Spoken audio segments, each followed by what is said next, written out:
Cool. Yeah, I appreciate it because I don't do any homework at all. And I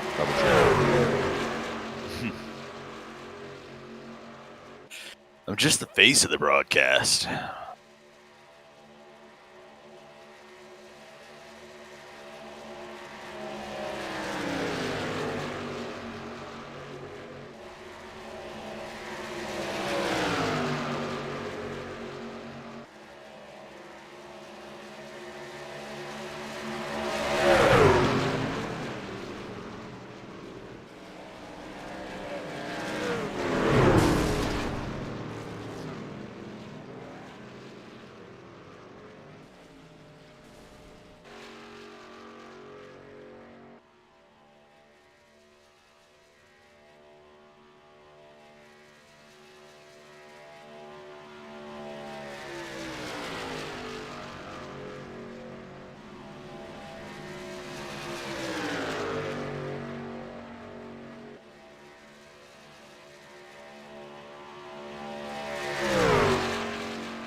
All right, good evening, everyone, and welcome to Green White Checker TV.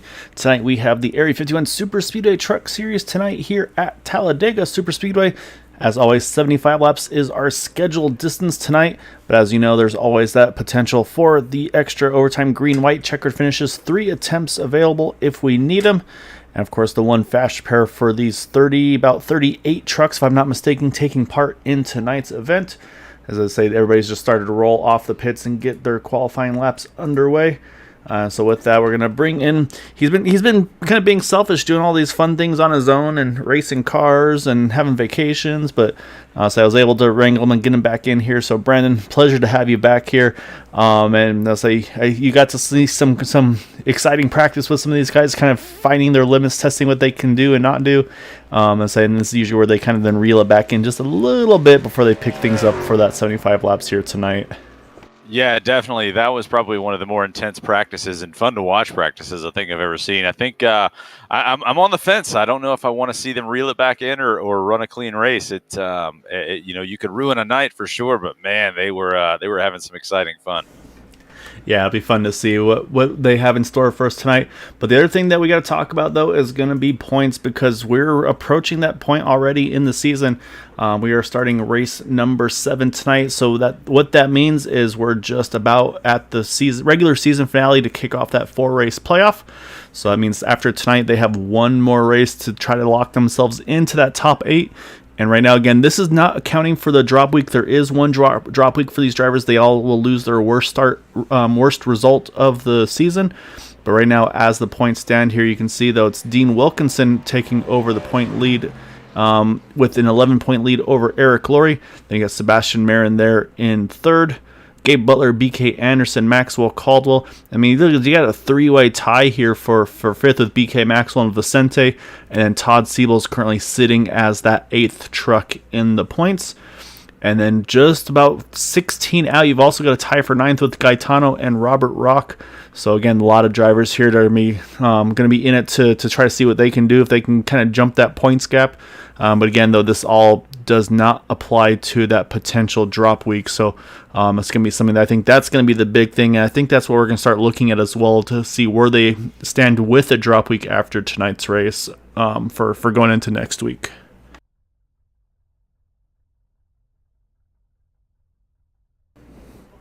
So with it, like I said, qualifying still underway here. I'll say a handful of drivers have put down their laps already. Right now, it looks like about 19 trucks have put a lap down. Still got a few on track to get their initial laps underway. But say this is where that strategy starts to set off right off the bat here, Brendan, because as we well know, a lot of these guys want to start from the pits here, kind of start towards the back. But we've seen before, again, you get to those green flag pit stops. My big concern on that is going to be pit lane for that green flag entry. Because I'll say we'll jump to the pit entrance here. And so you can see you've got the pit cone there. You see that yellow, you see the orange cone, that's the commit line. But then you got that yellow cone there. That's where you got to be down to 55 miles an hour. But then you see you got pit stalls right at that speed cone there, Brennan. So if you have one of those first pit stalls, you may even need to be below 55 miles an hour to even be able to make your pit stall here tonight. Yeah, in a way, sometimes the first pit stalls on pit road can maybe even be a small hindrance to you. The tricky part about a race like this, especially with a full field, is strategy is a guess. There's no way of knowing what's going to happen with these cautions. Sometimes we run 40, 50, 60 laps and completely caution free, and other times we see them come and 5-10 laps in they have an accident, and it completely changes the pit strategy. But getting on and off pit road, I think, is going to be the name of the game tonight. We've seen some guys who really excel at it, but if everybody else can kind of even that up a little bit, then we may have some fun action. Yeah, it's going to be fun to see what the right call is going to be for some of these guys. So, but again, though, still lots of racing left to go. I should say a lot of racing to happen here tonight. And to see what that strategy is going to be for these guys here this evening. If it's going to be, like you said, maybe making that pit stop strategy under green. And then, of course, if we do get those late yellows, there's always that potential for those the top off on the one to goes and try to just get off sequence. But I say Dean actually telling us he's in the chat here that he actually loves to be that first pit stall. So and saying it kind of fits Dean's strategy. He likes to start towards the back and try to see if he can then work his way on forward. So we'll see if that's the right call for him tonight, if that's the winning strategy or not this evening. However, with that, qualifying just has completed, so we got to pull up our starting grid for tonight's event, and it's going to be Sebastian Marin on pole position by 0.06 of a second over Gabe Butler. Then you got Zachary Lima, Dale Willoughby, Patrick Groover, Mark Mann, Seth Groover, JD Crow, Cody Nagels, and Vicente Guerrero are top 10. 11th on back, you've got Robert DuPont, Maxwell Caldwell. Continue down the order here. 13th, Sean McCara, Scott Ferguson, Eric Laurie, Michael Spell, Dustin Lamb, Chummy Miller, Jack Walls, and Jeff Coburn. Those are going to be those drivers that put down a qualifying lap. And then 21st on back opted not to qualify. So again, about half the field here, including TJ Mashaw, Rick Seabrands, Gaetano Papalardo, Matt Wagner back in the truck here tonight as well. And then you've got Kyle Heath, Robert Rock, Jim Brooks, Keith Horner, Jay Hilliard, Bud Steele, Bob Fitzgerald, James Hickson, Dave Bingle, Todd Siebels, William McKellar, and Dean Wilkinson. But we're not done yet. Got two more here, Randy Miner and Christopher Trevette in that number 87 truck in the 38th position. You know, we've touched on it before, Guile, and if you've listened to our previous broadcast, we always talk about how Patrick and Seth Groover end up together. And, man, those brothers, you can tell they're twins because they even qualify front to back. Yeah, it's pretty wild to say. It's very rare you don't see them qualifying, and like I said, it's right on top of each other. Like it'll be maybe one spot, maybe two spots apart from one another. And yeah, it's just, and again, I think it just speaks to how well they work together with that. So it's a lot of fun to see. So that's gonna be one I'll say. I didn't see them. I believe it was last week. So definitely glad to have them back here tonight. So to say that they're always ones to put on a show and saying we're back to Talladega. You got that little wider lane here. So I'll say we'll definitely see a lot more three-wide action here tonight. Yeah, if practice is any indication, these guys were running, tandem drafting three wide for just lap after lap after lap. Side drafting, trying to get any advantage they can, and just really, seeing what the limits of the cars, or trucks, I should say, and seeing what the limits of the track are. And man, they sure found them in practice. But we'll see how close to the limit they get here in the first half of the race to just see, push that envelope, I guess. Yeah, so that's going to be exactly it. Is how aggressive do these guys want to be early on?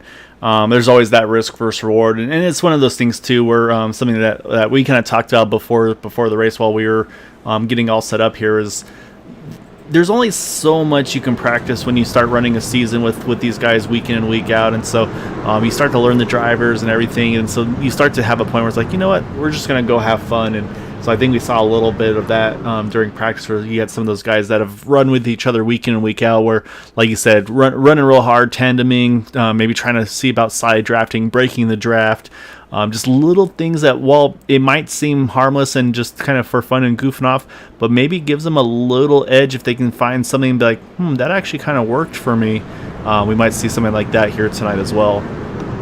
Yeah, another thing I'm kind of keeping an eye on is some of these, I hesitate to call them dark horses, but some of these guys a little bit further back.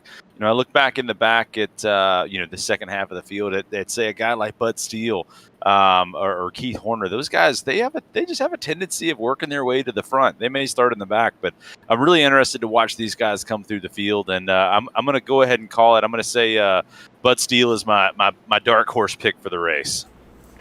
I like it, and say I'm not allowed to make any more picks or predictions because I say I've kind of got the black thumb on that side of things, so I don't want to curse any more drivers here tonight. So with that, though, pace car is off. That's going to hand it over to our front row. But again, the initial start always on the green flag, and then every following restart will be on the leader's decision if he wants to go early or late. Basically, just the pace car has to be off of the racing surface. But right here, they'll be waiting for that flagman to go, and now they are down and away. And you see a little bit of a jumble there for just a moment. I think everybody, again, trying to get antsy, get ready to go. But we are underway here for 75 laps as they head back into turn number one. Yeah, as they go into turn one, that little bit of a stack up there at the start-finish line is relatively small at the front, but it can cause some major issues further back in the field as they accordion back. But it looks like everything, kind of ironed itself out. They're too wide all the way back, all the way down the back straightaway. Yeah, you're right. The accordion effect actually a really big thing to mention, but here's the outside line. A big push there from Dale Willoughby on Gabe Butler. Say two of the Bootknocker teammates there locking on very strong together here to take the front here through turns 3 and 4. That's going to leave Mark Mann to the outside with Vicente Guerrero behind him. But right now, Gabe looking pretty good here to try to snag lap number 1. Say from that outside lane here, able to drop low, and he will indeed lead lap number 1. Yeah, a couple guys to keep an eye on out front. Gabe Butler always out front. Sebastian Marin the same, always out here. And neither of those guys ever really seem content to just ride behind the others. So I don't think it's going to be long before we see Sebastian try to clear himself there on that third place position and maybe try out that second line again. I'll say actually they're going to prove us all wrong. I say Gabe got the lap that he wanted. He's dropped to the back, but he's going to bring some friends along with him. And so we just talked about them not being content to riding, and say I don't know if they're listening or not. But they said, yeah, we'll still ride. So you can see them all drop into the apron here through 3 and 4. Say Talladega is a track you can get away with this a lot easier than a Daytona. So I think these guys just playing it extra cautious here. And again, we talked about points. I think both Gabe and Sebastian have kind of already thrown away their drop week, and they're going way off cycle here. Actually, all hitting pit road here on coming to lap number 2. And so lap number 3, I'm sorry. So I'm very intrigued by this. You got Gabe Butler, Dale Willoughby, Sebastian Marin, Zachary Lima, and JD Crow all hitting pit road. Not sure if this might be something that actually might be something going on. I don't know if maybe one of these drivers had a penalty and these guys are just kind of go along with it to try to help them out or not. Because they do have some penalties over the course of the season for cause incidents, things of that nature. So maybe one of the teammates had a penalty and these guys opted to go ahead and drop in there with him just to help him have a better chance to not lose that draft and get trapped laps down here tonight. Well, yeah, I've said it once and I'll say it again. There are a couple things that are pretty much going to happen. If I wash my car, it's going to rain, and if I call out someone's strategy, they're going to change it on me. So it looks like that may have been maybe a practice meeting conversation to drop back, and with 38 cars in the field, maybe they're thinking there's going to be a little bit of chaos, but they should be a fast group of guys. Those guys, all of them, really know how to draft well and really run some good speed without having to worry about what the pack's doing. Yeah, and I'm going to dig into it a little bit here. I want to see if there's any, and yeah, actually, no, that's exactly what's happened here. Is it looks like there was a pass-through penalty for JD Crow for incident points from the previous incident, I believe through last week. And say the admins, of course, run through the races and deem out penalties as needed. And so I believe that was the cause for it. So that's why it was actually JD Crow that did have a pass-through penalty. Also saw him drop to the back of the start, so I think had an EOL penalty as well, to kind of on top of it. And so with that, what that does is say that's just these guys working together. Say, hey, all right, you've got a kind of a tough deal there. We're going to help you out though and kind of minimize the loss here, because now we're going to be running some lap times together instead of having you be running single file here until you get lapped. Yeah, I don't think I've ever had teammates that good. Those guys are really working together to kind of make up where there was a little bit of bad luck there. But jumping back up to the front, they're not hesitating to race. They're still too wide and jockeying for position.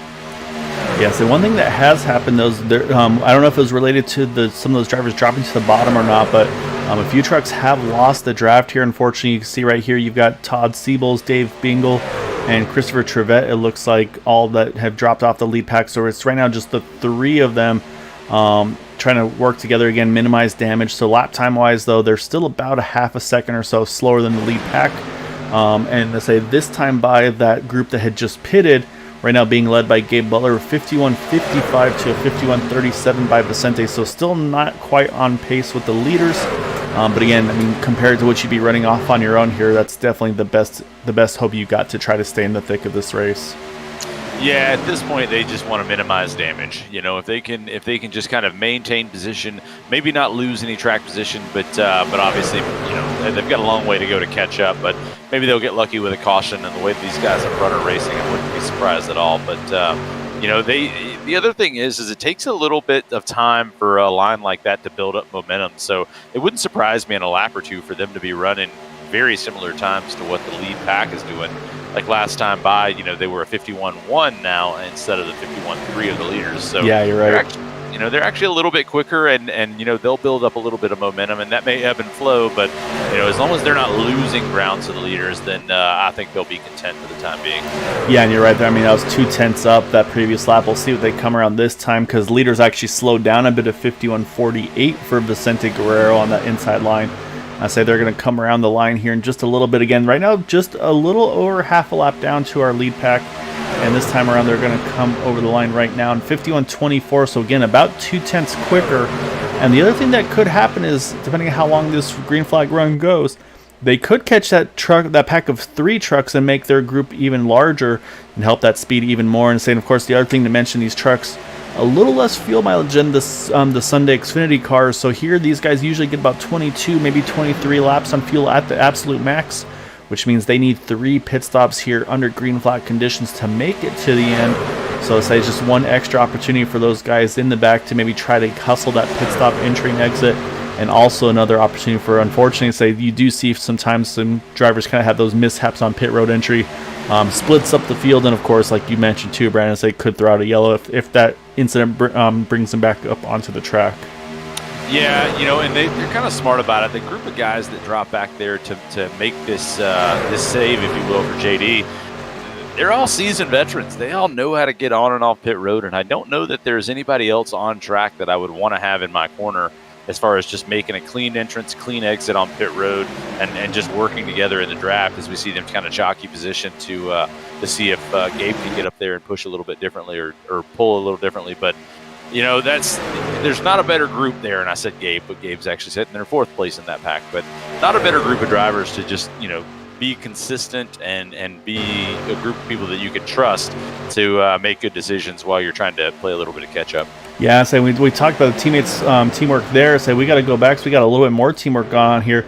You got the TW Motorsports boys here. You got Robert Rock, Randy Miner, Dean Wilkinson. They're dropping back to pick up their teammate Todd Siebels here. So they're going to turn that 3-truck draft into a 6-truck draft.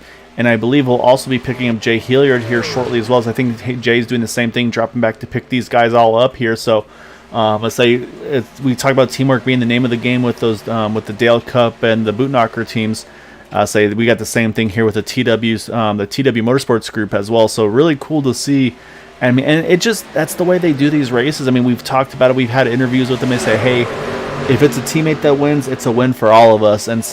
And that's what you see here is just that selflessness from all these drivers. Like, hey, okay, we might lose this main pack, but if we're gonna do it, we want to work with everybody together. So it's gonna be fun to see what those guys can do now that they have all latched back onto each other. See if they can re-catch this lead pack. As again, some big shuffles there. Mark Mann making a big move to the inside in front of Vicente.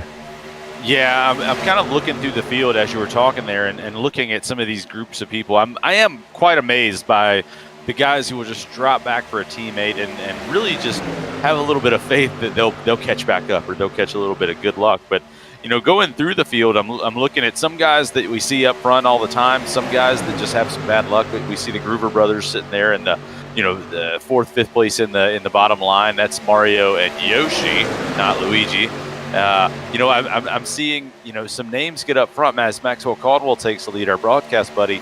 They're just jockeying for position, but at the same time, you really always see, and I've said it before, you see the cream rise as we watch the Groover brothers drop off to get out of that main pack. I think they may have thought it was a little bit too hot for them. Yeah, it's surprising to see us, and it seems like it's every time, like you said, we talk about when we mention them, that's when they jump out there. And so we had it earlier with Gabe and Sebastian Company. Now it's the Groovers doing the same thing. But yeah, like you did mention, Maxwell leading that last lap there in that 94 truck is in the thick of it for the points battle. So trying to capitalize, get some bonus points here. But now you got Cody Nagels working the outside.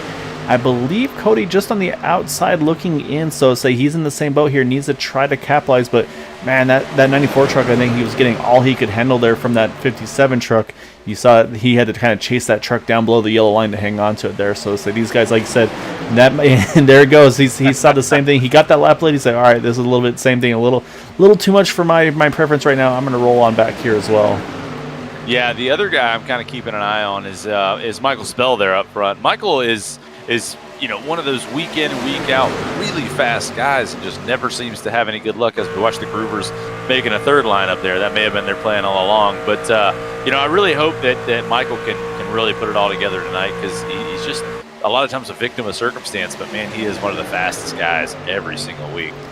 Yeah, he's always in the thick of it. It's unfortunately when that happens, it usually ends poorly. Because, let's say, more often than not, you get caught up in incidents there. But you're spot on there, Brandon. I think that's exactly what we just saw there as the Groovers said, hey, you know what? We're pinned here. We can't get to that bottom lane.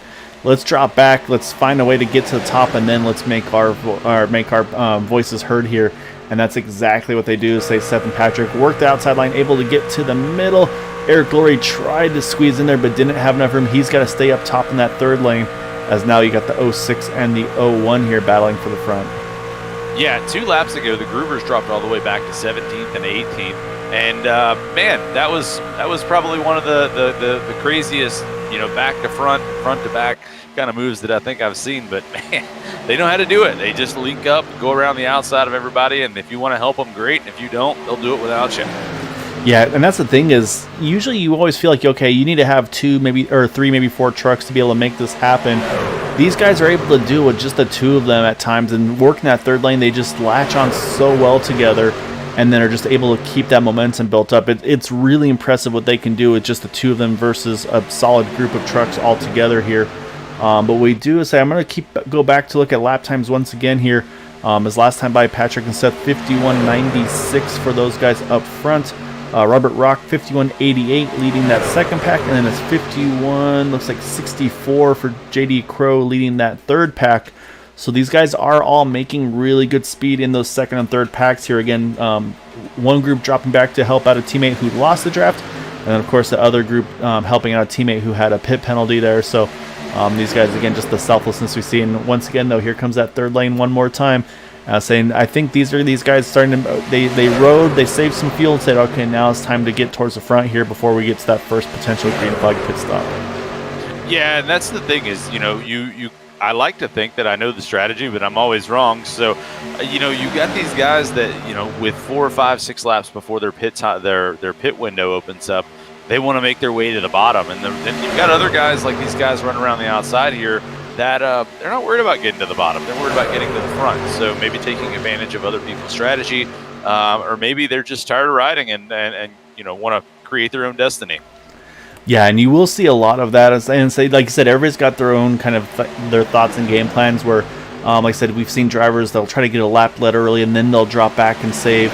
A lot of times what I try to do is I try to drop back and save right off the get-go and just basically go full fuel save until about 5 laps until that green flag pit stop, and that's when I try to pick up that second, third lane when drivers are starting to make their pit entries, because again, the further up you are in the field, the better your chances are of maintaining that lead draft once you make that green flag pit stop. So, but right now, like I said, those trucks on the outside right now, I believe that's Gaetano Papalardo, TJ Mashaw.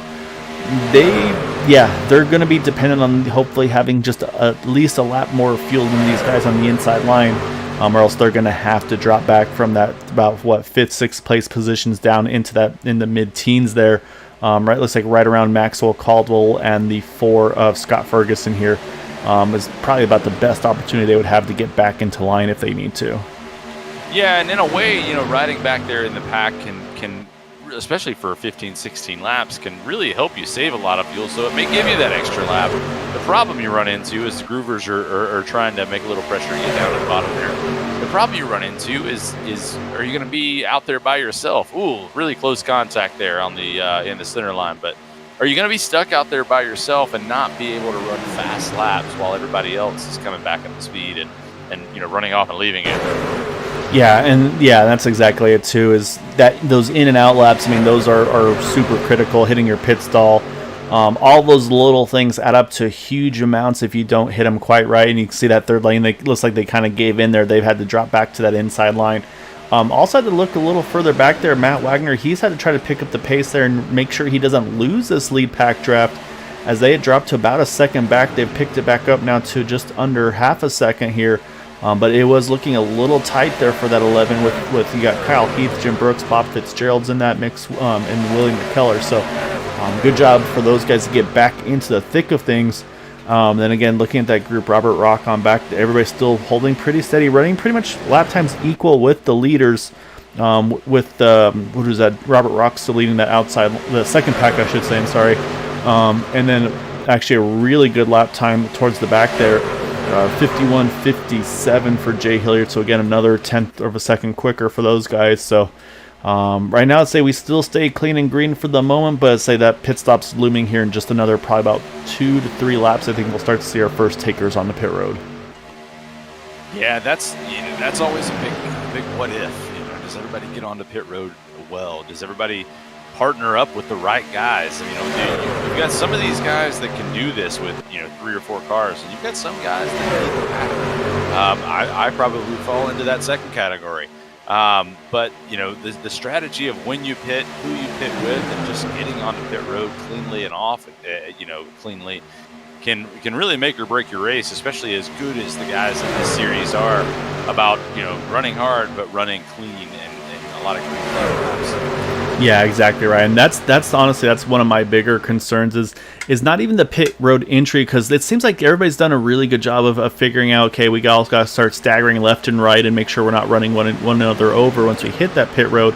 But it's more of the pit stalls, because again, once you get onto the pit road itself and into the pit lane section where the crews are, so you'll see trucks kind of drive through each other there. But if you're still on pit road itself, outside of the pit boxes, you can make contact. So if you've got someone with a really early stall, you're going late.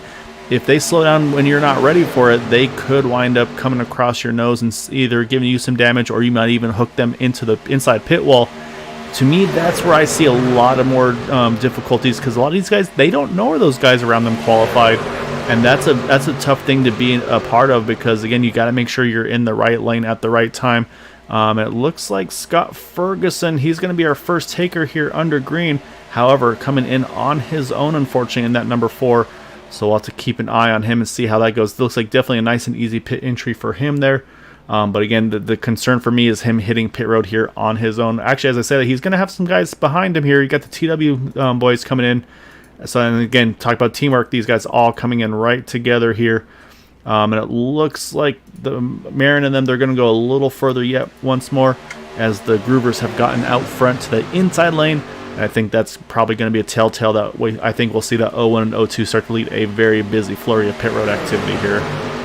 Yeah, I think we're getting ready to see all of the action happen, because everybody's just tried to make their way down to the inside line, as we see the Groovers come off of 4 and they drop below that line. So yeah, big group of cars coming in, and this is where the chaos happens as we see the Groovers lock up.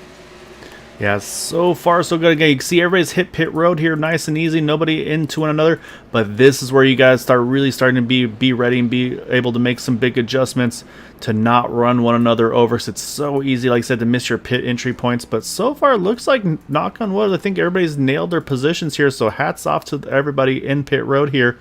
Looks like no mayhem or anything like that. And what this has done, though, is we've got now a 5 truck pack out up front. They're able to stretch their field a little more, with TJ Mashaw, Jason Coburn, James Hickson, Jack Walls, and Kyle Heath going to go one extra lap. It'll make it a much less stressful pit road entry for these guys.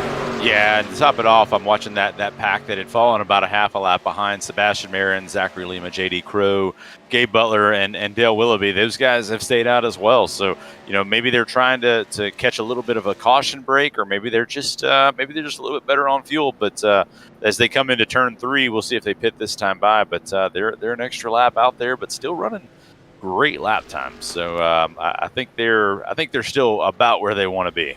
Yeah, so yep, here they come. They're all going to hit pit road together. Unfortunately, you saw there on the camera there, it looks like Jack Walls hit that pit commitment cone there, and I believe that will wind up being a unsafe entry, if I'm not mistaken, when you hit that pit cone. So we'll see the 83 have a long stop. But actually, it looks like he rolls right back out onto track, so not sure what's going on with Jack there.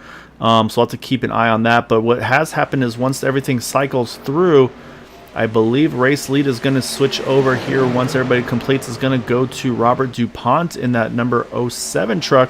And it looks like about an 8 to 10 truck breakaway here. Right now you see TJ Machado is going to try to tag onto the back of these guys, but I don't think he's going to have the momentum built up quite yet. And so yeah, so it looks like it's going to cycle over to this 07 truck here as we get back fully up to speed here once more. Yeah, there's so much going on right now. I don't even know where to focus. I've watched, the Groovers have repacked up with a group of cars, and they look like they're not waiting around. They're going to go. But the cars are a little bit spread out right now. And what I'm kind of looking for is usually what I see is these cars will spread out, and then they'll kind of accordion slowly back together, and then you'll start seeing some big runs come from behind. So we'll kind of keep an eye on that as these packs separated and come back together. But right now, some familiar faces out front in that first pack. Yeah, so you got Robert's Pond leading the inside lane, Cody Nagel's leading the outside, and then just tagging back onto this pack here is that number 71 of Sean McCara. Say great job by him in that 71 to get back into the pack here as well. And then again, you got Vicente Guerrero and TJ Mashaw working together to try to turn this into a 10 truck lead up front. But then I don't think we're going to see that big group together kind of get bunched back up, because you got to go back about 4.5 seconds right now to Bud Steele leading Maxwell Caldwell. So those guys have done a great job on pit road, able to sneak way away from these guys on back here. They've got a big pack here, but they just don't quite have the organization as of yet. So that's going to be the next thing we're going to have to watch, Brandon, though, is going to be lap times between the 06, 07 to those guys behind. For instance, this time by us a 51.25 for these top two drivers on the front. We'll go back to Bud Steele once they cross the line to see what they ran. It was a 51.46, so about 0.2 of a second slower. And this has really spread that field out. So right now you've got, like I said, that second pack is from Bud Steele back to Todd Siebels. And then the next pack you've got is Bob Fitzgerald working with the 4 of Scott Ferguson. We mentioned him pitting on his own. That really is, I think, what really doomed his running at the moment, as well as William McKellar there in the 75. And then another 4 seconds back here to pick up Dave Bingle, Randy Miner, and Dustin Lamb. And then we pick up Sebastian Marin once more. Stay still working with these guys, trying to get tagged back onto this group here. Right now, still, let's say lap time wise, though, looks like they're starting to pick the speed back up. So yeah, so still a lot to play for here. But while we were watching that, though, Brewer Brothers, they're trying to find their way back to the front again. It's shocking. You never expect it. It just keeps happening, though. I'm watching the lap times. The Groovers, of course, have found their way back up to the front, but I'm also watching this second pack, and they're kind of maintaining right now. I think one lap you'll see Bud Steele run a little bit quicker, and the next time by you'll probably see that front pack run a little bit quicker, but still a long way to go. The problem with even calling a race like this is you want to have an idea of what to expect, and you try to kind of forecast a little bit ahead, but everybody's got a different agenda. You've got the 4 car of Scott Ferguson dropping back there, pitting by himself. On the surface, that to me looks like a mistake, but he may have been dropping back to run with someone else in particular. So the interesting thing I'm seeing right now, interesting to me anyway, is watching the Gruber brothers have separated themselves. So a little bit outside of the norm there, but they're still not waiting around. I think they're going to be just fine. Yeah, and I'm wondering there if that was Seth telling his brother that's like, hey, I'm running hot here, and so basically Patrick said, okay, well I gotta jump to the top to I can't get low, so I'm gonna jump to that third lane, let these guys go on by. That way you can get some clean air on the front of that truck and get cooled back down. Because again, you can push for a while, but if you start to push too long and too aggressively, you're gonna start to see those water and oil temperatures creep up. And that's the last thing you want to do, especially when you're in the situation these guys are in. You might as well take advantage here and just try to save fuel, I think. Because again, I mean, you never bank on these things going green to the end, but I mean, if they can keep this thing under green flag conditions, I mean, they've got right now a 6-second advantage, and right now basically it's a 10 truck race here for the win. But again, we're only lap 28 of 75, so still a ton of racing to go. And saying, at some point these second, third packs here, they're starting to get a little more desperate, start to push a little harder, and unfortunately that's usually where you start to see those incidents happen, is those second and third trucks just starting to try to be too aggressive to try to make something happen to get themselves back into the running. Yeah, and as you were talking, I watched Gaetano Papalardo, I hope I said that correctly, make a move from the bottom lane, and we're seeing a little bit of contact, a little bit of wiggling there in that front pack, but some motion here in this front pack of cars, and some guys maybe not content to ride where they are, but also maybe getting a little bit more aggressive, just impatient and ready to get a little bit more excitement in their race, I guess. Yeah, and that's where if I'm in that pack, I'm almost keying up and saying, hey guys, look at the interval here. We've got a big gap. There's no need for us to be fighting, because they lost over a half a second the last time around, 52.07 to 51.53. And again, to me, it's like, hey, the less we fight, the more chance we have to keep this amongst ourselves. Again, still a lot to play for. Say with time, there's a ton of racing left to go. But the longer you can keep it just with the 10 of you here, I say all the better. But The ones I'm watching though are like the ones kind of just cruising in this back here. You got Michael Spell right there. I feel like he's just kind of been fuel save mode right there. Mark Mann as well. I think these guys have been in a nice little pocket here, just kind of cruising on that inside line. Again, the more you can stretch your field, the better. Give yourself some opportunities later on in the race. So, but I say the only problem is they're going to start running into some traffic here. It looks like Jack Walls and Christopher Trevette, I believe that is, working there just ahead of these guys. And so this is going to be one of those things where I believe Jack is going to be trying to fight to stay on the lead lap, if I'm not mistaken. So that's going to be the next battle, is these guys trying to be that first truck one down. So that's just one more thing these guys are going to have to start thinking about as this race continues to unfold.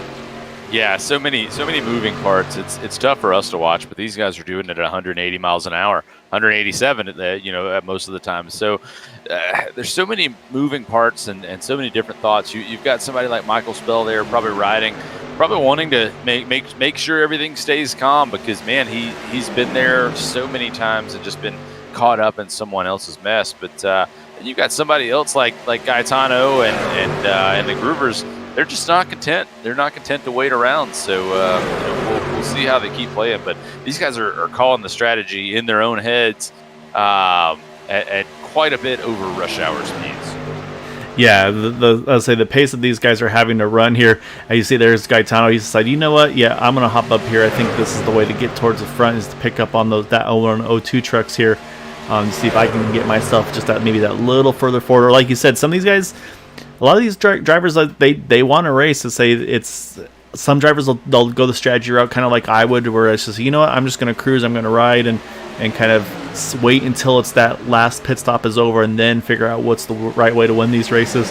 But some of these other guys, they want to be up front. They want to control the pace of this race, and it might be one of those things too, where Gaetano's thinking, hey, I think we can make faster lap times if we stay aggressive with Seth and Patrick here, to make sure we don't let that second group led by Bud Steele catch us. So there's always a lot of thought and process to figure out what's going to be the right call for some of these guys here. So and say that's what I think Gaetano's trying to figure out, what's his best call. And whatever it is, I mean, lap time wise, it's going the right way for those guys. They were 51.39 for Patrick compared to a 51.75 for Bud.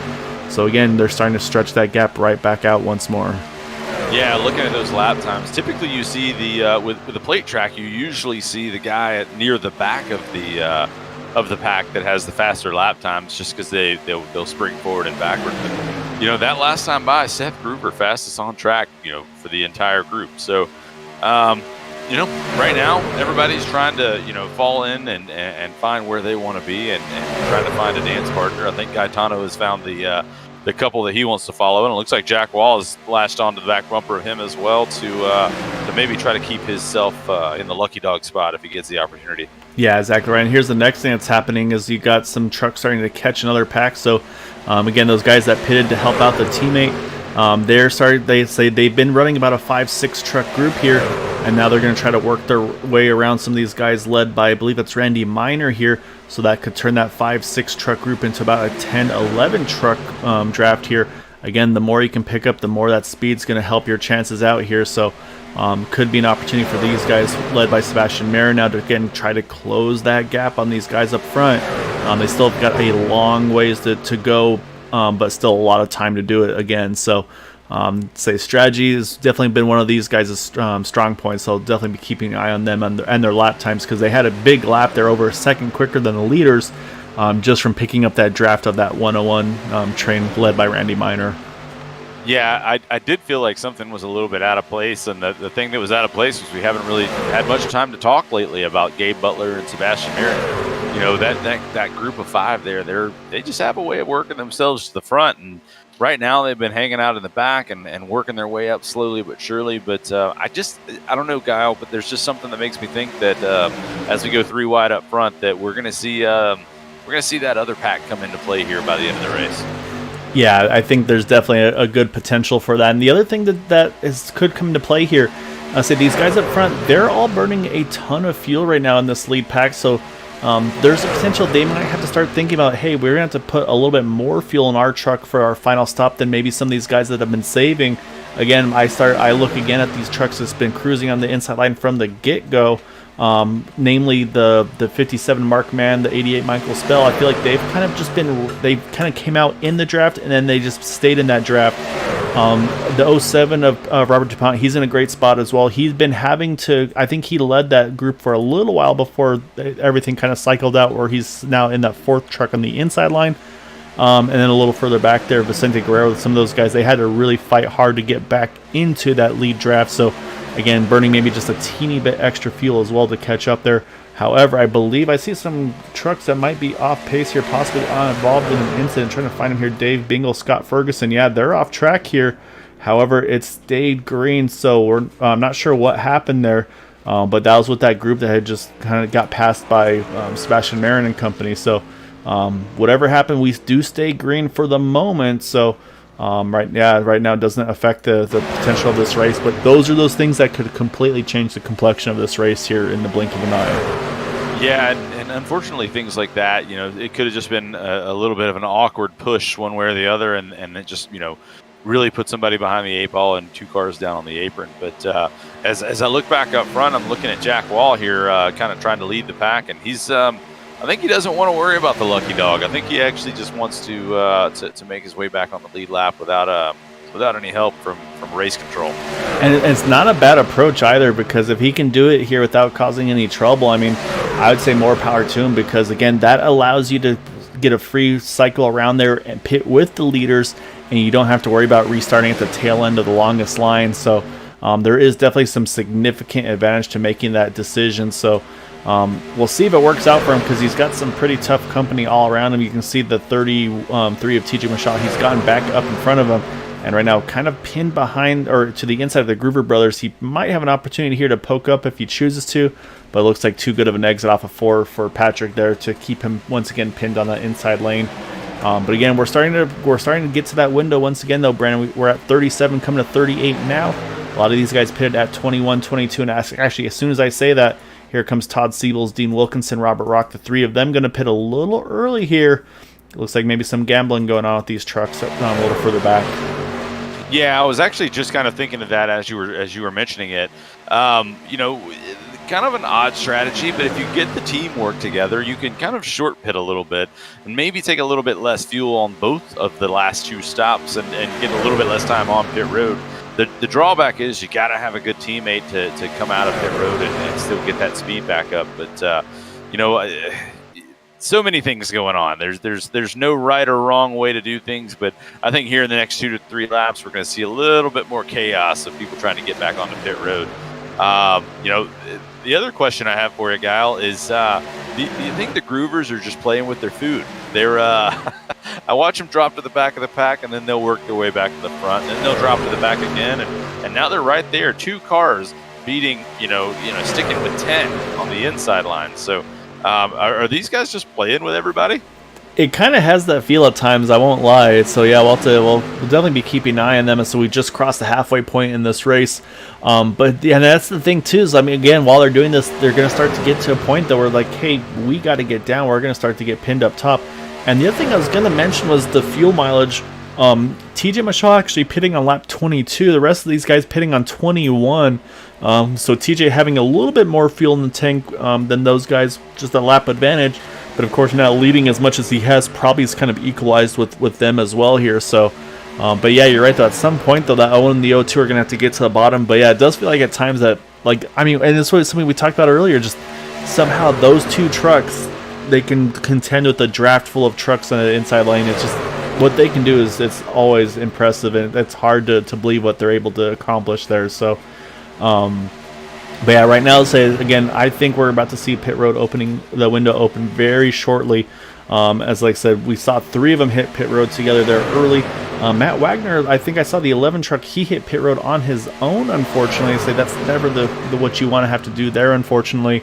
So we'll have to keep an eye and see how this is all going to unfold here. But right now, our leader is going to go a little more here.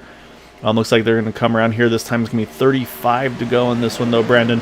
So this next stop here, it's going to be a pretty small window from when they pit here to when the final pit stop windows open. So that could also open up some pretty big possibilities and strategy calls. Yeah, it really does. I mean, typically you try to stretch that fuel as long as you can, just in case there's a caution or something like that comes out. But you can still play that strategy card and try to short pit here and there and catch a break. But it is a little bit of a different play from the first stop to the second, and then the second to the third, because when that third stop window opens up, instead of being a 4 or 5 lap window for basically the entire field, you've got about a 15 or a 10 lap window for the entire field, different options for people to come down. So, interesting way of handling things as we see a little pack up here. Looks like guys that pitted last time by in front of the leaders, but still maintaining their position. But I'm watching the Groovers. It looks like they may be getting ready for that pit as well, just to and dropping back into that line so they can get on the inside. Yeah, it kind of looks like that's what they're having to do here. Listen, that's what you don't want to have, is you'd love to be able to lead that pack in, so it looks like they're going to have to kind of come in on their own here towards the back. And yeah, you're right, those guys are coming up on where drivers that have pitted: Robert Rock, Todd Siebels, Matt Wagner, and Dean Wilkinson. That's that 4-truck pack ahead of them that the leaders are starting to approach there. But yeah, you can see at the back, though. So I think, again, probably is pretty much a telltale here. Approaching 42 here, about to hit 43. A lot of these guys pitted at 41 or 21, I'm sorry, so I think that's going to bring the window open, and yeah, here comes a handful of trucks. Some are going to stay out here. However, you're going to have, looks like, Michael Spell, Cody Nagels, Robert DuPont, Vicente Guerrero, and then the Groover brothers all hitting pit road, which will leave us 4 trucks here up front on the lead lap, and then Jack Wall's tagging on as well. Again, right now the first truck 1 lap down, so they're going to go at least 1 more lap than those drivers that just came in. So that'll be fun to see how they cycle out that entry-exit speeds with one another. Yeah, and just like last time by, I'm looking back at that pack that was a half lap back. Sebastian Mayer and Gabe Butler. Those guys, still stretching it out, seeing how far they can, make this tank of fuel go. But we'll see if they come in the next time by as they come down the back straightaway. But so many options. There's no right or wrong answer, but you know what? You just keep seeing the same guys. Keep coming back to the top. Yeah, so here comes those 4. Jack Wall stays out, and I think for Gabe Butler and company, I think they need to stay out. And actually, right behind them, here comes another group of trucks here led by Maxwell Caldwell, Eric Laurie and company, and Jason Coburn, though, in the 217. He's going to stay out here, get a lap led in that truck here. He's got 1 truck with him there, the 101 of Randy Miner, to help him out a little bit, get some more speed in that truck. But yeah, the one thing I'm mentioning too about Gabe and company is you can't really short pit when you're in that situation they are, because normally, yeah, you can pit, you don't lose a lap, but again, when they're over half a lap down, if they pit before the leaders, they will get trapped a lap down, and that's the last thing you want. So they need to run longer in these trucks here. I think that's part of their strategy here as well. Very true, and if things keep up the way they are, it looks like they're going to catch some of these cars that are a little bit more spaced out in front of them too. So maybe there is a little bit of strategy there, and they're going to get a little bit of draft help, but we'll see what they do coming off of 4. Looks like they're going to drop down there and maximize that pit road entry as they go pretty deep on that one. Yeah, so they're catching up that 75 truck. I'm sure he sees that the growing group in the window and is like, uh-oh. But it looks like everybody gets in cleanly here once again. So up front, it's going to be teammates up front, though. Gaetano and TJ, they're going to lead the field out of pit road here for those guys that pitted a little bit ago. But it looks like these guys are going to hold serve here. I believe we started with 10 trucks in that lead pack, and if I'm not mistaken, I'm seeing about 10 trucks once again here. So hats off to all of these guys that nailed their pit stops once again. They're going to cycle back to the front. So next time by here, we're going to be at 30 to go, Brandon. And again, we talked about the fuel window. Probably, I would say about 20 to go would be when you consider making your pit stop. Again, maybe throwing out the green-white checkered potential to not have a lot of a buffer there. But I think, so basically these guys have about 10, 11 more laps before they absolutely would be in their fuel window to make it to the end. But yeah, I gotta say, the really great job by these guys up front here, able to kind of stay in that 10 truck draft here and continue to keep that margin up about 6 seconds over that second pack. So yeah, hats off to those guys. A well done pit stop situation for them, splitting it up in those 2 groups. Yeah, you don't usually see 10 guys, get on and off pit road and not really lose anyone. So I don't know if that was a little bit of cooperation from the front or if that was just everybody, stayed in line and did what they needed to. But pretty amazing that all 10 of those guys, went into pits together and came out together. So where we're at right now is we still have 33 trucks, if I'm not mistaken, on the lead lap here. I believe it's, I think Dustin Lamb is showing, I believe, our last truck on the lead lap. Unfortunately, he's off on his own in that 91, so he's going to be in trouble here. But right now, so we've got our lead pack of 10 trucks from TJ Machad to Seth Gruber. And then we go back to the second pack, about almost 7 seconds off here, being led right now by Robert Rock. That goes to 20th. So again, another 10 truck group here with Rick Seabrands being the last truck in that pack here. We got a couple of guys trying to tag back onto it. And then things start to spread out like you talked about, Brandon. You got Jason Coburn. He's off on his own in that 217. And then here comes Sebastian Marin with the help from his friends behind here. Again, starting to close that gap a little more. They have been closing overall that gap to the leaders. And they are also starting to close that gap to that second pack as well. So that's, I think, going to be the big one for them to start to try to get to that window. As you can see, these guys all trying to jump around, trying to get through some of this traffic here. So it's going to get very interesting as we get to the closing stages of this race. See, again, if we stay cautious-free, how far these guys can get up the running order. Right now, they've worked themselves up just outside the top 20 here. But again, they're now about 8 seconds off of the last truck in this lead pack here, or the second lead pack, I should say. Yeah, I'm going back to lap times again. Last time by, Gabe Butler was the fastest on track, but I think that lap traffic may have hurt him a little bit. They kind of separated up that pack just a little bit. But the lap before that, Dean Wilkinson, there in 13th position, was the fastest guy on track. So there's still some movers and shakers that could really make this race a little bit more interesting when the final laps come down. But at this point, everybody's kind of maintaining and everybody's just kind of biding their time to get to the finish. But I don't think it's going to be long before that intensity ramps up and people aren't riding anymore. Yeah, exactly right. And the other thing that could throw a big wrench in this is the question of, do these guys work together up front in this lead pack, or do we start to see again that mixed strategy? Maybe we see some guys say, hey, we're going to pit at lap with 20 to go. Some will say, hey, I want to pit with 15 to go to have the extra distance for the green, white, checkered. And that 10 truck pack could split up to smaller groups, like maybe let's say 4, 5, 6 trucks. That's going to slow their pace down, and that could bring that second pack closer to them if they can stay organized longer. So there's just so much left to play for in this thing here. Yeah, there's no way to call it at this point. A little bit of the same and a little bit of new. As we see the Grubers, come from worst to first there in that front pack again.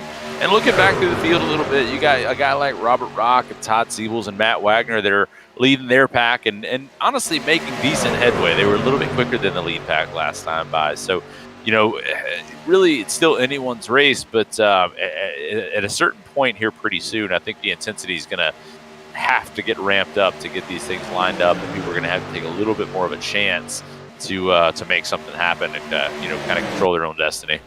Yeah, exactly right. See, it looks like Gabe Butler leading the pack around a couple of lap trucks there on the inside line. Again, like I said, Brandon might slow their pace down a little bit this time around, but again, it's going to turn that 5 truck draft possibly into about a 8 truck draft. But right now they just aren't able to clear that inside lane, and that's what they need to do to be able to get their pace fully back up to speed here. Because you pretty much want to be running qualifying laps, running that inside line, but you can see just are not able to clear there. And so that's going to cycle them a little bit kind of off sequence here with one another. So we'll see, but it looks like they're just going to drop on back. And the other group here, they're actually starting to pick up trucks. You see, we mentioned the that 91 Dustin Lamb. He just got put a lap down. He's been able to tag onto the back of this group, so now he's in this main draft. And to say it looks like they might be able to pick up that 87 possibly as well of Christopher Trevette. So might allow that pace to pick up just that little bit more. But you're not wrong, though. The second pack, they have kind of regrouped here. They're starting to pick up some pace to the leaders. And this is, again, kind of there's always that question, though, Brandon, of train of thoughts of what's the fastest way to race these super speedways. Is it a big single file line tight together? Is it running side by side? Is that the quicker way to go? There's a lot of people that have different trains of thought on what's the right way to go. So right now it looks like both groups here opting to kind of go with that 2x2 approach, though. Yeah, it seems kind of counterintuitive, but it seems to work. So, if you would have asked me, a few months ago, what's going to be faster, I would say absolutely get in line and work together. But that just doesn't seem to really play it out. These lead pack guys have been running too wide, especially with the groovers out front and the 33 of TJ Massaro leading the bottom line, and they may be able to run a little bit quicker in a straight line, but they're not really hurting themselves from the looks of things. So, I guess there's more than one way to skin a cat for sure. Yeah, so the other thing is you can start to see these gaps are starting to even up between the lead packs right here. So again, from our lead pack to our second pack, it's about 6 and 3/4 seconds, almost 7 seconds between Vicente Guerrero right now, who's kind of tailing the group right here, to Robert Rock. And then it's that gap from Robert Rock's group, which right now the last truck in that group is that 76 of Rick Seabrand's. It's down to about 8.5 seconds. And watching the lap times, Gabe Butler and them, they are definitely starting to make some noise here on lap time wise in the 5140s, which is right on par with the Groover brothers, but about 2/10 quicker than Dean that last time by. And they as well have gone to that double file draft situation, which I'm not sure if this is by design or if it's by necessity, possibly because they just weren't able to clear those couple of lap trucks there on the inside. So I think maybe they opted to say, hey, let's just split up here and let's see if this pace works this way.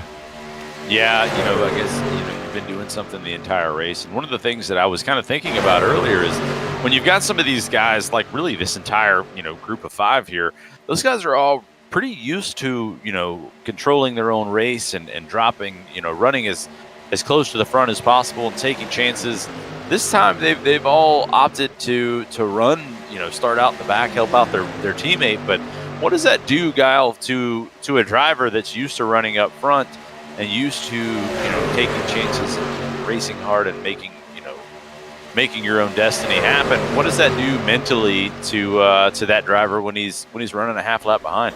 That's a great question. I mean, honestly, for me being able to kind of chat with a lot of these drivers over the course of the seasons that I've done with these guys with Area 51, I could almost see this being a fun challenge for Gabe and JD and Sebastian and company, where they're like, hey, we've done it before where we decided to start from the pits, but this time we're going to do a drive-through to help out a teammate, and we're going to see what we can do to get back up into the thick of things. And again, I'm sure a lot of these guys are like, okay, yeah, we'll get a yellow at some point. We'll get right back in the thick of it. So yeah, when you start to get down to it here, as we're going to be approaching 21 to go right there as they cross the line, then I think it sinks in a little more. It's like, man, this might not pan out as well as we hope to, but I must say I do think they still probably enjoy just the challenge of what they've got going on here. And I mean, if they can start cracking the top 15, top 10 even, I think these guys will feel pretty accomplished, even if that's as far up as they get. So it's going to be interesting to see. It's all really dependent on how the rest of this race plays out. And I think these guys, if anything, I'm kind of watching them looks like they're starting to try to get organized to get to the inside lane here. I'm thinking they're going to go gamble here, maybe try to take a short pit stop here, and going to be able to make an early pit stop and take the least amount of fuel possible to try to really close that gap to these guys up front that might have to put a little extra fuel in. Yeah, if you'd have asked me earlier today, I would have said, hey, you're just going to have to catch a caution. But right now, I think they've gotten to the point where they're not waiting on the caution. They're just trying to line up and figure out what they can do in case the caution doesn't come out. They've got a long way to go. But consistently, I've been watching the lap times for the past 4 or 5 laps. And the fastest guys on track have all been in this pack that's a half lap behind. So, they may be a half lap behind as we start to see a couple guys drop into pit road. They may be a half lap behind, but they are still the fastest on track, so it doesn't seem to be holding them back too much. Yeah, and so just talked about the strategy, maybe coming in early. That's exactly what the TW Motorsports guys did. Todd Siebels, Robert Rock, Dean Wilkinson, they all just jumped in pit road. And here comes the reaction to this as well. So you're going to have, again, they're going to split the lead pack here. So you're going to have some of the teammates there, the 33, 31, and they're going to bring with them Mark Mann, Robert DuPont, Michael Spale, and Sean Makara. They're all going to hit pit road together here, pitting at 19 to go, which is going to split them up now with Patrick and Seth Gruber leading Cody Nagels. And we've had contact on entry into pit road. That pack that was a half lap behind, a little bit of contact on entry into pit road. Oh, yeah, I see Dale Willoughby off track there, yeah. We'll go back. We'll see what happened to Dale Hill here. Hopefully get an idea of what the contact was. That is really unfortunate for the headway that they were making. It looked like, just in the moment, it looked like maybe there was a little bit of contact from behind. Maybe someone locked up their tires, or maybe someone just wasn't really clear about their line. But yeah, that contact is definitely going to jumble things up for that group of guys. Yeah, so I'm trying to see. So I haven't had a chance to go back and look. Everybody's trying to get resituated here, as it looks like you still got Gabe, JD, and Zachary Lima, Sebastian Marin just a little bit up ahead of those guys. But what this has done is that, see, this is the concern right here. Here comes the lead pack here, led by Patrick and Seth Groover. They should have the momentum here. They will trap these 3 trucks at the moment a lap down. Of course, they'll have to pit. They could take the wave around. But that's the risk of doing that short pit strategy, is it doesn't quite pan out if you are far enough back at the beginning of the pit stop. So the concern now is, I'm watching the 14 of Vicente Guerrero. He probably needs to get down to be able to pit soon, but you can see he's not going to get that opportunity, as they're going to pick up Sebastian Marin here as he's running on his own there. And that's going to maybe, actually, this might be exactly what that 14 needed. He does. He's going to clear, and that's going to leave us now our top 4 here. They're going to stretch this one a little further, trying to go a little bit off sequence to those guys around them. Yeah, the good news there is that these guys, they can take that wave around, they can take that little bit of extra, but right now, if something happens, they're going to be kind of at the mercy of what the lead cars do. So if they don't catch a little bit of luck, and I don't think they're waiting on luck to happen, but if the caution does come out, they're still in a window where they can take the wave around and not really be caught out too much, as long as we don't end up with a green-white checker review. Yeah, exactly. And that's the other thing, too, is these guys that are going a little longer, they have the opportunity here. They can put enough fuel in where they don't have to worry about pitting again if we do get to green-white checker territory. Those that pit with 20-21 to go, they could be in a tougher spot to be able to make it to the end. The Saints, rounding back to something we mentioned about the strategy and kind of what maybe these guys would be feeling, trying to start from the back to the front with the 23 and company. Say one of those guys that was part of that group that started from pit lane of Kevin Freeze. Let's say he's definitely one of the key members of the Boot Knockers that was part of the league here a few seasons back. Yeah, he definitely mentioned that was a wonderful race for them, because they were able to get from the pits to the front. It was definitely an impressive show of drafting abilities and talent from those guys. So. And I think this will be the similar situation where if they can, again, fight off the fight that they've got right now, try to beat those first trucks a lap down, get the wave round, they'll feel pretty accomplished with what they're able to take care of here tonight. So, but again, we got to wait for pit stops, though, because right now we still have, it looks like, 6 trucks who have yet to make their final stop. We've talked about these top 4 trucks up front. We actually have 2 others here, Keith Horn and Jim Brooks here, sitting in 5th and 6th with Jack Walls right there, who's a lap down. They have also yet to pit here for these 3 trucks as well. Yeah, they're trying to play a little bit of a strategy game as well, see what they can do to make something happen. Because I wouldn't say they're off pace, but they're a little bit outside of that lead pack for sure. So we'll see what happens there. But these guys they're stretching it as far as they can just to see what they can do. I guess they really want to keep these guys a lap down, because man, there's no stiffer competition than that pack of 4 right there on the outside line. So I can imagine that these 4 guys on the lead lap here in the first pack are wanting to do anything they can to trap those guys. Yeah, and it's a little bit of a win-win if it all goes to plan, because right now they're actually making a lot of time right now with picking up that draft from those 3 trucks up in front there.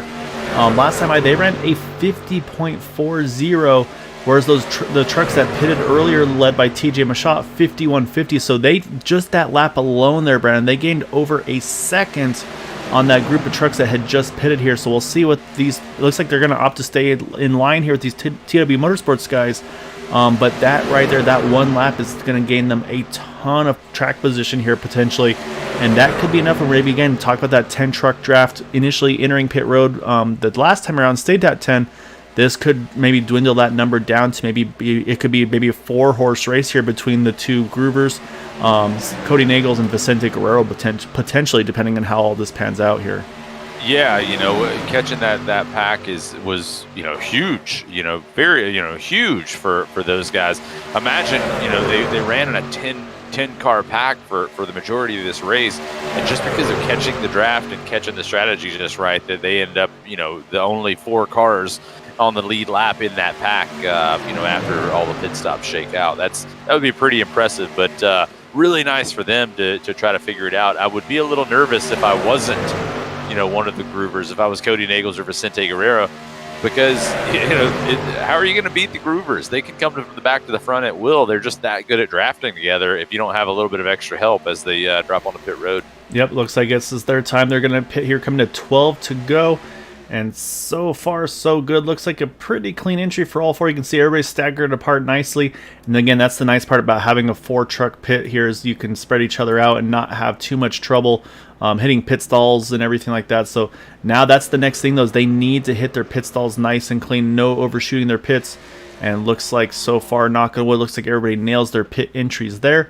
That's going to leave 1 truck here who's going to just basically go full stretch on fuel. But it looks like these 4 are going to come out all right together here, and actually going to pick up a truck here's off the lap there. I think that was the 08 of Bob Fitzgerald. But Jim Brooks, he's going to go a little further. He's going to pick up a lap lead in that 51 truck, and he's just going to stretch his fuel out as far as he possibly can here as we're down to 12 to go. Yeah, I mean, I don't even know where to keep my eyes anymore. There's so much going on, and I see this. The groovers are coming out on the off of pit road now onto the back straightaway, and it looks like they're gonna blend back into this pack again. But for a second there, you just didn't know what was gonna happen. At this point, as we come to 9 to go, 11 to go. I'm sorry. Anybody's race. Anybody's race. So many things can happen at this point. Yeah, and you're exactly right. So we talked about maybe the potential of it not being a 10-truck race. It looks like, once again, these 10 trucks, they stayed together. They went way off sequence. We had pits at lap 56 to lap 63, but they're going to come out all together here. So it looks like we will indeed have a 10-truck race for the win here. If, again, this is all depending on things staying green, but right now we have 10 trucks in contention. So what we're going to do is we'll wait for everything to cycle through completely. But right now it's TJ Machado, Gaetano Papalardo, no question there. Those are our top 2. They've got Mark Mann with them, Michael Spell, Cody Nagels, our top 5. And then let's say that's where you got Roberts Pine. You say here comes again. Now they're start to get a little dicier. You saw Mark Mann. He went to the middle. Cody said, you know what? Yeah, you take the middle. I'm going to take the momentum right up on top and swing right around to here. So these guys are starting to think about track position in case of that yellow. They want to be as furthest forward they have the chance to be. And again, they want to fight here, but I'd say, if it's me, I'm saying, hey, let's not fight too hard yet, because, again, it could be a 10-truck race for the win instead of bringing the rest of the field back into the mix. Yeah, at this point, the excitement's ratcheting up. They're 3 wide. I mean, it wouldn't surprise me to see them go 4 wide. Talladega is one of those tracks that you've got a little bit of extra room, and a little bit, as we see the 101 get up into the wall, you've got a little bit of extra room that you don't have at Daytona, but, they seem to really just fill up all that space at will. So, with the excitement amping up, my wife saw, heard my voice getting a little bit higher pitched. She had to check in on me as well. But we're getting ready to see some interesting racing. Yeah, it's all about to get kicking off, and not just up front though. Here, Brandon said we got to jump back to that top 10 because you've got Bud Steele. He's leading about a pack of 15 trucks, but we talked about the guys again. That green flag pit stop having to do the drive-through penalty. Gabe Butler leading that pack behind them, and they are within 1.5 seconds of Rick Seabrands, and that could turn this whole race upside down for these guys as well to get themselves into the top 10 here. And we talked about, I think, from a drive-through penalty so far caution-free to be able to be battling for a top 10 position, and yeah, they definitely have the draft here now. It's completely on for these guys, but they will need, I think top 10 is a reality. At that point, from then on, they will need help, though, because right now they've got an about 11-second gap between the lead pack here to Bud Steele leading the second pack right now. I think we can't understate or overstate that enough. This pack, this group of guys here took an extra pit stop, and now they are contending for a top 10 position. I think that just speaks to how good the guys in this league are. They know how to work together. They know how to put their cars and their trucks in the right position at the right time. But it looks like this time Gabe might have in the top 10 position, and he has an extra pit stop on everybody else. So that's just super impressive that these guys can make this stuff happen. Yeah, what these guys are able to do is beyond impressive. It just shows how well they've been drafting. And just to top it off, he breaks into the top 10 there, Brendan, and runs the fastest lap of the race, a 49.98, 1.5 seconds quicker than our race leader TJ Machado, who's running a 51.43 there. Just incredible what he's doing inside. I'm watching Keith Horner too. I mean, he is just pushing that one truck like there's no tomorrow right now.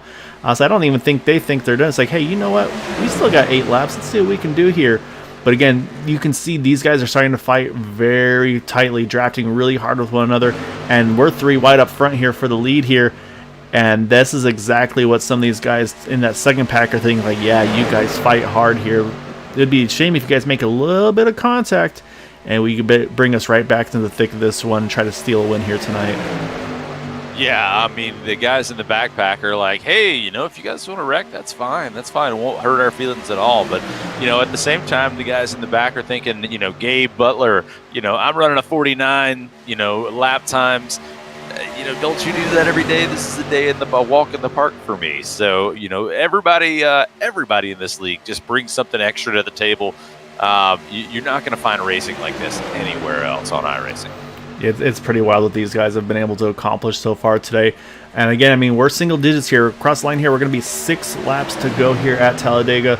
Right now, it's between TJ Machado, Cody Nagels, and Patrick Gruber. Just really kind of dependent on who gets the right push win. And then you look at those, again, the second trucks are always that much critical as well. You've got teammates to the 33 on the inside, that 31 of Gaetano Papalardo, 57 of Mark Mann pushing Cody Nagels, and of course you've got Seth Gruber pushing Patrick on that third lane. So you've got some very, very talented drivers pushing that the second truck's pushing that lead truck, and that's what's keeping these guys locked onto one another. These guys are just doing a masterful job, as you can see right now, 3 trucks deep here, 3x3. Yeah, I was sitting there thinking a few laps ago, but right before the pits, you had that 4-car breakaway of the Gruber brothers and Vicente Guerrero and Cody Nagels, and in my mind I was thinking, and I think I actually mentioned it, if you're Cody Nagels and Vicente Guerrero, you're concerned because it's kind of hard to beat these Gruber brothers. But right now, it's kind of a best case scenario for them. You've got a lot of dance partners, and you've got a lot of other people that kind of help shuffle these guys to the back. And that's all just considering and hoping that it goes green the rest of the way. The 3x3x3, 3 and 4 rows deep. That's going to be hard to maintain for the next 4 laps.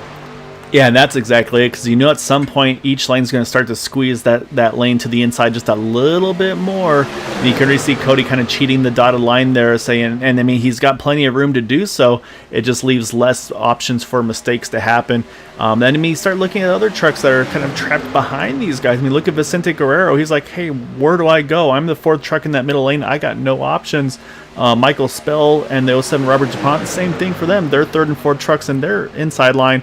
They don't have anywhere where they can really make a move. So right now they just kind of got to stay content and see what shakes up in front of them, to see if they can find a way to sneak through here and maybe grab a couple spots or snag a win or top 3 here. So, but again, though, there's still 4 more to go here. So the only potential flag that will completely change the outcome is you see Cody Nagels finally clears the 33. He jumps straight to the bottom lane there. The only flag that could change anything or change big here, though, to me, Brandon, is the white flag. At that point, all bets are off. It's whoever gets to the finish line first will be our winner.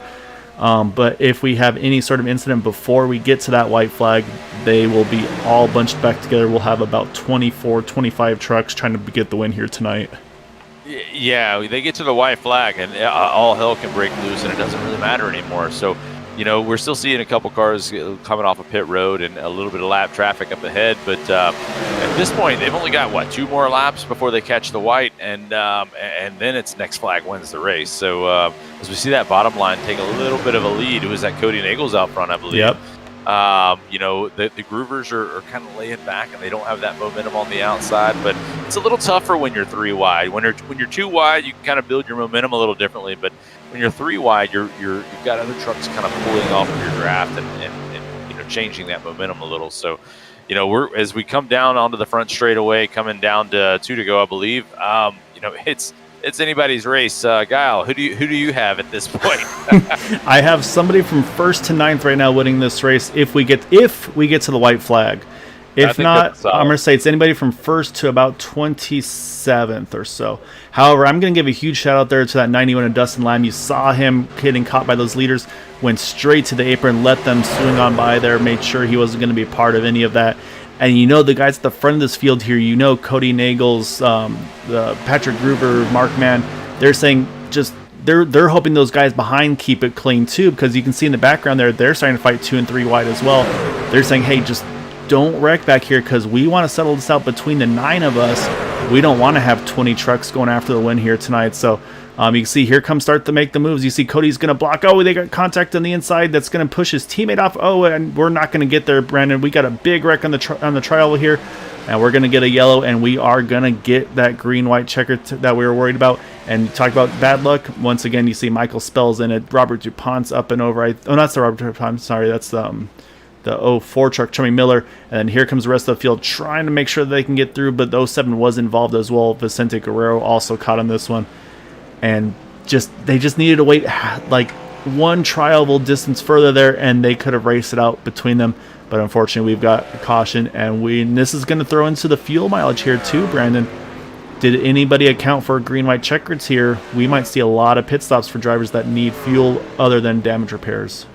Yeah, the guys that have been making all the right decisions the entire race, the Gabe Butlers and J.D. Crows and Sebastian Marins, they may be called out in a little bit of a bad spot here, but they've got the ability to go ahead and pit. They don't have a lot to lose, and they can make up a lot of ground really fast. But, yeah, to run 74.9 laps, green flag and be so close to the next flag winning the race, that's got to be heartbreaking for the guys in that front pack. The guys that are still in the race and the guys that aren't. Either way, I think they're all pretty disappointed right now that they couldn't just settle it between themselves.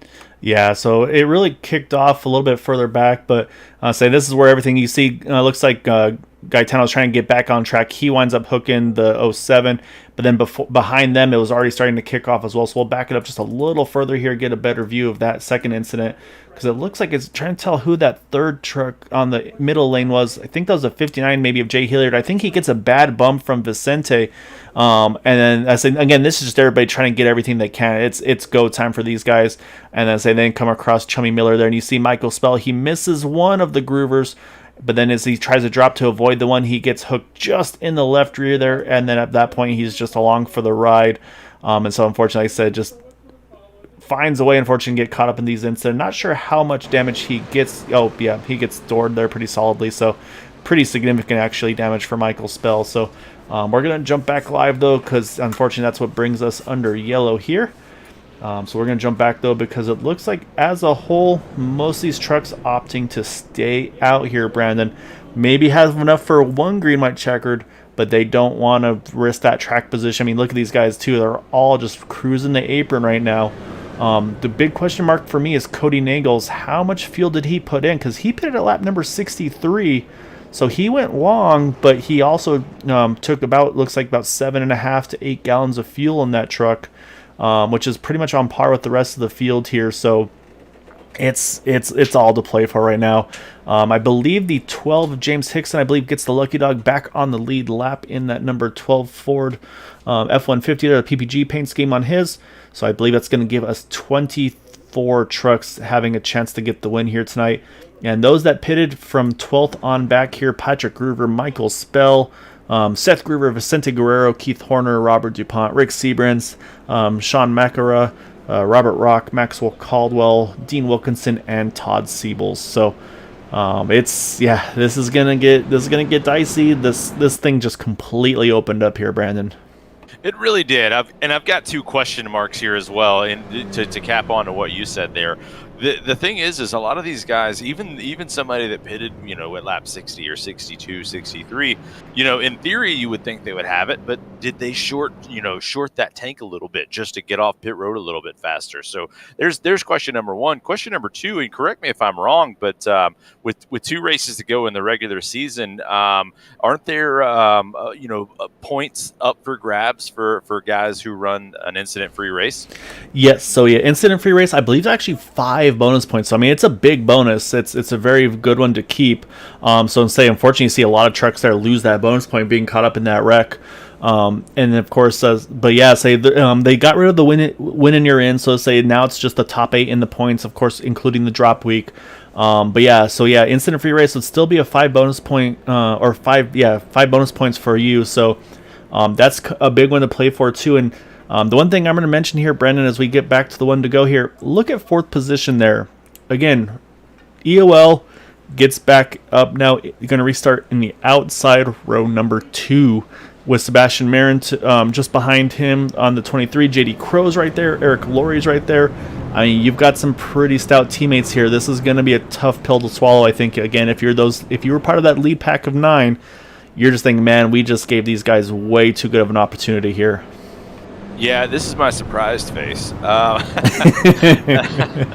Yeah, it never really ceases to amaze me that some of these guys can be in the worst of circumstances, but they're just so calm and cool and collected during the entire race and just running their race, doing what they've got to do. And you know what? They're there every time. So, I'm as we come back to take the green, white checkered, and hopefully you don't see too much more carnage here. The cream rises. We've seen some guys come and go. We've got the Groovers have kind of dropped back in the field a little bit due to a little bit of damage there, but they should be starting nose to tail, and how quick they can make it back up. So anybody's race still, and at this point, we've got a full pack of cars, probably 30 cars still that or more that can get up here and have an effect on the finish of this race. Yeah, exactly right. And again, this is just green white attempts number 1. And so say if there's any incident like we just had on the last one before they gets that white, if there's another trial incident, we're going to rack it up. We'll do it again. There'll be, again, up to 3 attempts. So there could be 2 more tries here. And then on the 3rd try, if they wreck before the white, at that point, this race will end under yellow. But I mean, I'm thinking if we get to 2nd and 3rd attempts, we're going to see drivers either run out of fuel or have to pit. But man, I'm looking at row number 2, 3, and 4 because again, we talked about those Dale Cup, the boot knockers. They are all right together here, all pretty much lockstep with one another. So we'll keep an eye on them. We got to keep an eye on the Roswell team because they're just behind there with Bud Steele, Jim Brooks, Michael Spell, Matt Wagner's all there. Then you got the Groovers lined up in the outside row, but we're gonna wait for that green flag to fly, and we are underway here again. Green white checkered attempts number 1 as Cody Nagels, TJ Mashaw lead the field here back to green.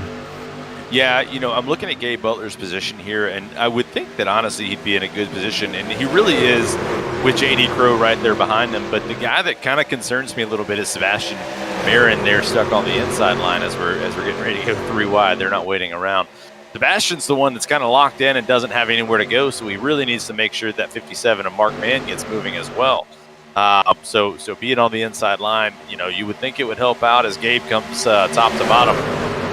But in this case, it kind of locks you into position and you kind of really limits your options. Yeah, gave a good restart there, took the momentum, went to the outside, got to the front, got right back to the inside line. So now it's going to be Gabe leading Cody Nagels, JD Crow leading the 3rd lane. We're going to get a 4th lane potentially with the Groovers here. And they just need to get a couple hundred more feet here, and we will get the white flag. So they will only be the 1 attempt as these guys are all over the place, though. As we got trouble, the Groovers around here, sliding, catches it, and they get caught again. Once again around, we got pretty much the second half of the field on back are out and wrecked. As we got more wrecks with the 071 and the 5. However, up front, though, it's going to be a shootout here between about the top 6 to 8 trucks here. You got let's see who got there. Gabe Butler, Mark Mann, Sebastian Marin, Lima, Mashaw, Wagner, Steele, and Spell. We'll see who's got the most momentum here to try to snag the win here out of 4. Yeah, no, anybody's race still. There's so many things that can happen. Really, that was the best thing that could have happened to Sebastian Marin as he comes around the outside. It split that field up a little bit, and he's getting a monster push from the 33 of TJ Mashaw. But who's going to get there? At the line, I believe Sebastian Marin by about 200s, it looks like, over Gabe Butler. TJ Mashaw going to grab 3rd, and I think there's just a little bobble there from the inside lane for the 57 trying to push the one as hard as he could. But again, just the teamwork that some of these guys have able to find their way to the front and the end of this thing. Oh man, that's wild what they're able to do. However, we got to go back because we got to see what all happened there before this all kicked off once we got to that white flag.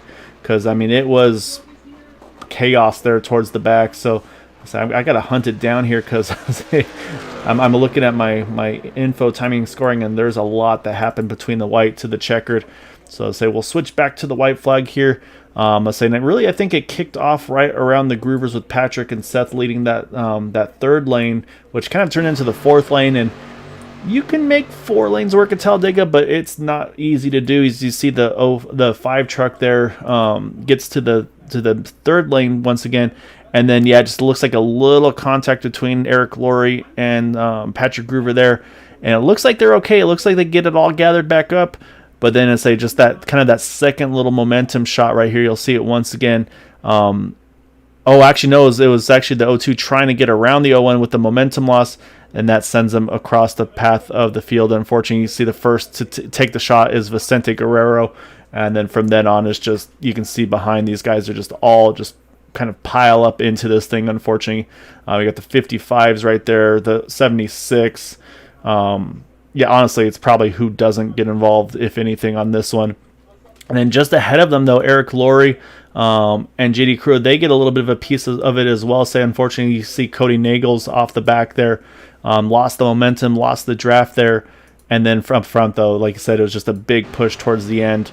And saying, like I said, Sebastian Marin, he finally got the opening he needed to. He jumps to the top there, and he gets the push he needs from TJ Mashaw off of 3 and 4 there.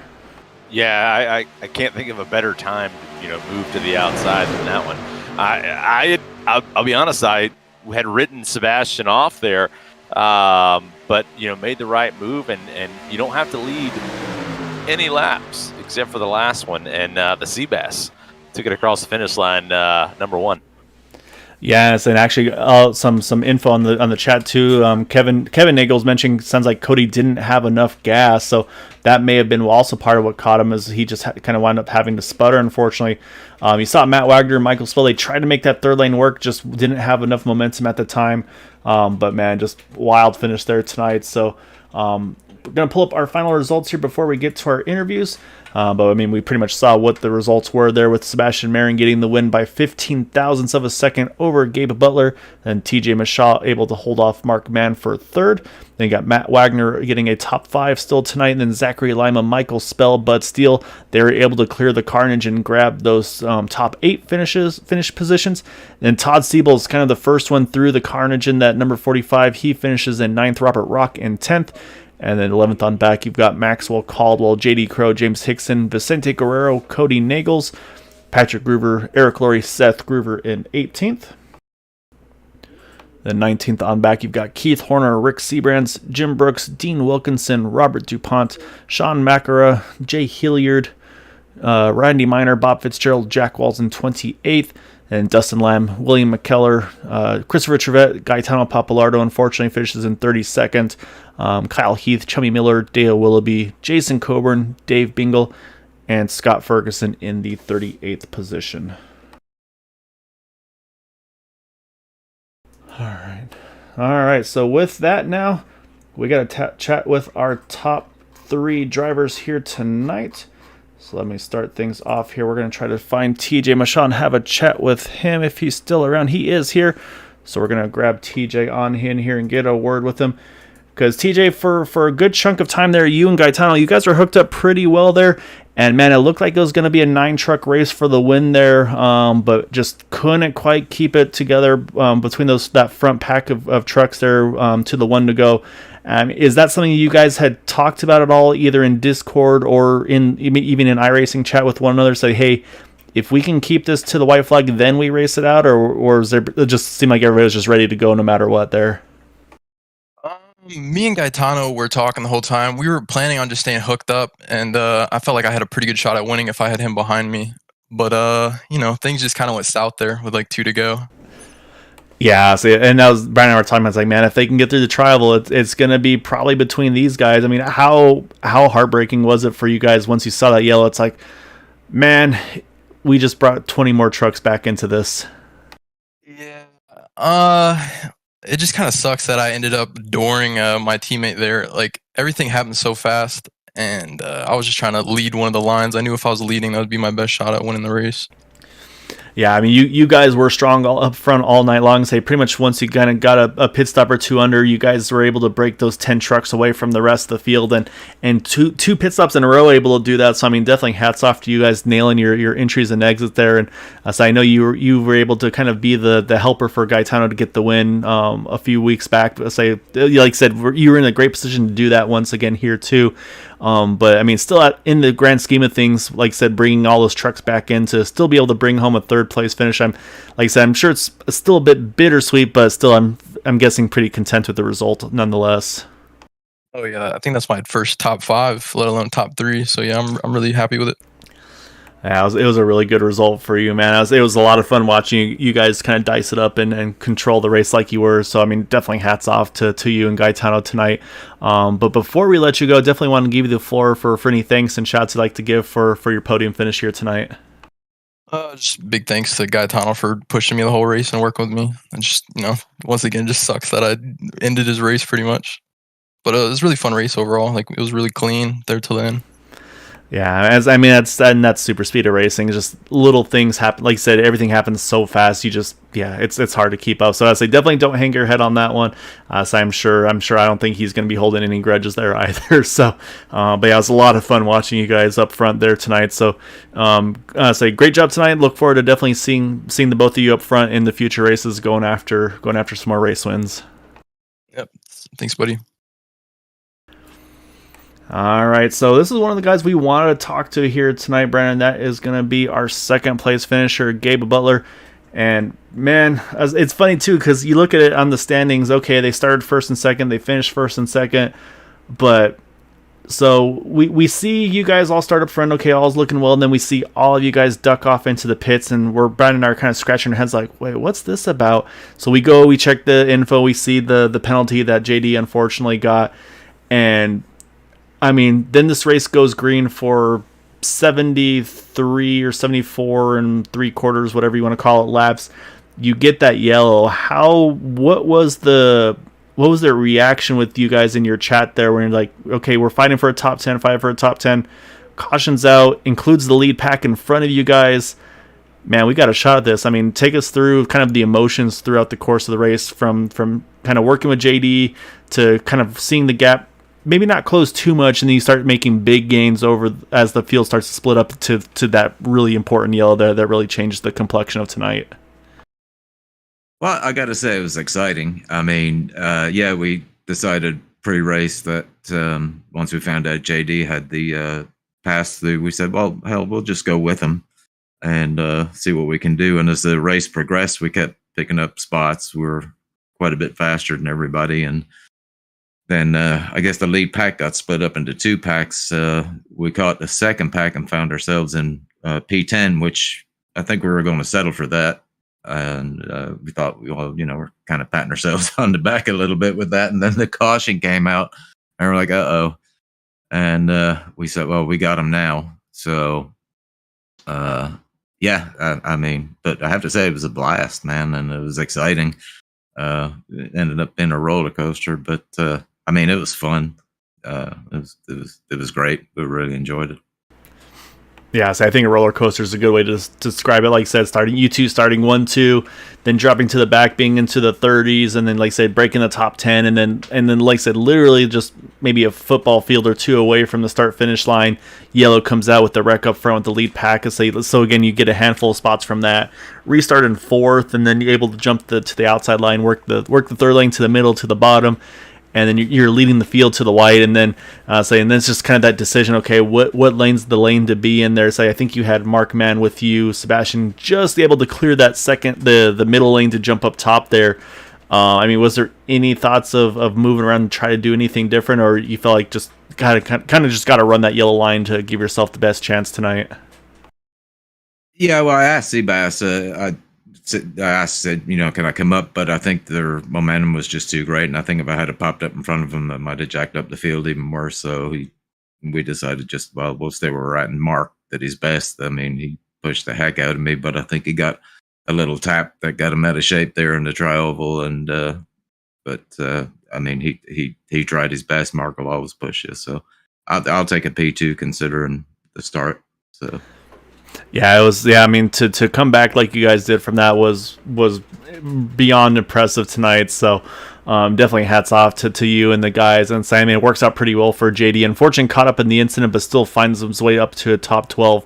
And I mean, again, without the help that you guys gave, obviously would have been trapped multiple laps down, most likely, just with one truck versus you guys being a 6-truck group there. So the teamwork we talked about week in, week out with all these teams is just completely incredible to see. We saw it with the TW guys as well tonight. So just hats off to you and to everybody. There was, again, a really impressive feat by everybody. So before we let you go, though, Gabe, definitely want to give you the floor here. Any thanks and shouts you'd like to give for that runner-up spot tonight? Oh yeah, just a shout out to the guys. We did a fantastic job tonight, I thought. I mean, yes, we got lucky in the end, but sometimes it's better to be lucky than good. And of course, Area 51 for putting this on, and you for broadcasting the show. And like I keep telling you, it's great to go back and watch your guys' analysis of everything. It's generally spot on. Yeah, so it's a lot of fun. So you guys definitely made it interesting tonight, but great job tonight, man. Like I said, getting all the way back up to second. So enjoy this one. And say, a great recovery as well with that off week you had last week, unfortunately having to miss, leading into the playoffs here in two weeks' time. So, yeah, enjoy this one and get back to work here soon, man. All right, guys. Thanks. All right, that leaves us one last driver. And again, I have no words for how he's able to do what he does week after week, but he makes it look easy, and he's probably going to make people mad about how easy he makes it look, and that's Sebastian Marin. Starting on pole, getting a lap lead, dropping to the back, pitting with the teammate of JD Crow, and then finding somehow, getting that one lucky break you needed to get yourselves right into the thick of it for the win. Otherwise, battling for a top 10 result, now going after that win. I mean, just take us through the race, man. I said we kind of did the same with Gabe there, but I mean, how wild was that for you guys to kind of see the checker flag coming out, or sorry, the white flag coming out? You know that, all right, we might be battling for that 10th position, and then you see the yellow fly and you see the wreck going on in front of you. I mean, just what's going through your mind when you see such a big swing there happen? Kind of from settle for a top 10 to we got a chance to win this thing. Man, that was kind of like a roller coaster of a race.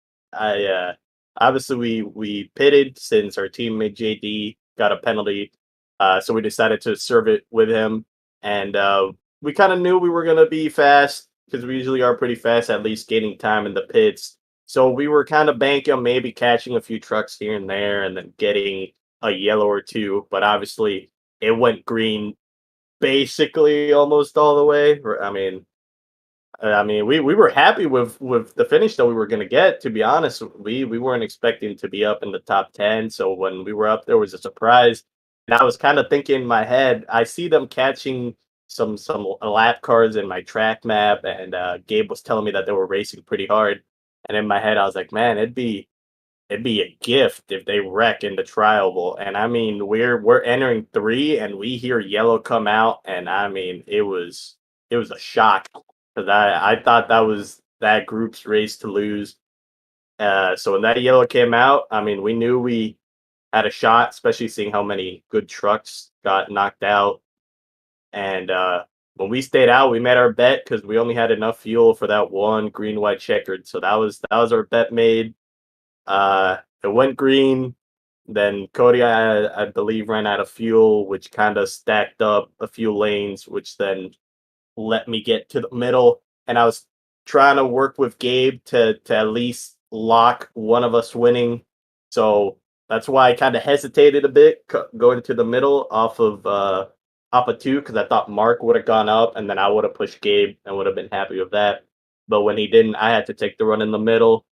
So I took that, and I mean, got the win. I mean, we stole that win. We shouldn't have won that, but I mean, luck was on our side today, and everything played out great. That was an amazing race.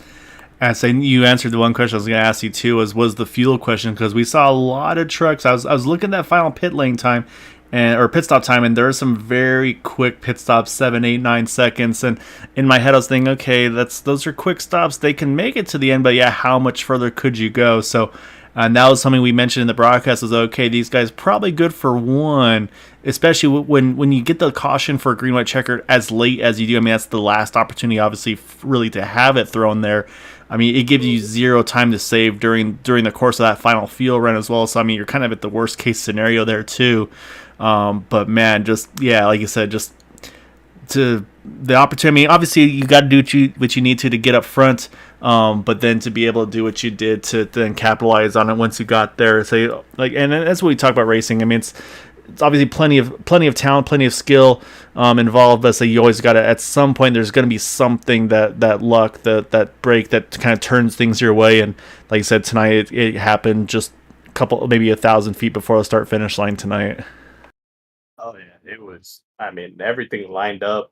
Strategy, the moment the caution flew, the incidents that happened leading up to obviously coming to the checkered, it worked out great. So very very happy with the result. I'm glad me and Gabe could basically solidify almost our spot for to get the championship. So yeah, that's true. So yeah, next week regular season finale before we get into those final four. So I believe it's at iRacing Superspeedway. I'm not sure if anything's changed from the first race there to this one. So I'll have to kind of talk to the powers that be on that one. But I mean, just awesome job tonight, Sebastian. I'd say it was wild to see. So we were definitely watching the lap times and watching the kind of the gains you guys were making. And then just everything kind of comes to a head there at the very end. So just congrats. I mean, I'd say it's definitely not an easy feat to gain the spots you did under green flag conditions. Like I said, basically having an extra pit stop, if you will, to come back to where you guys did before that caution, then to finish it off to grab that win and top two for you and Gabe there. Just really, really impressive stuff. So I'm sure this will be one you guys will talk about for a little while here tonight as well. So before we let you go, though, definitely want to give you the floor for any thanks and shouts you'd like to give for that win tonight.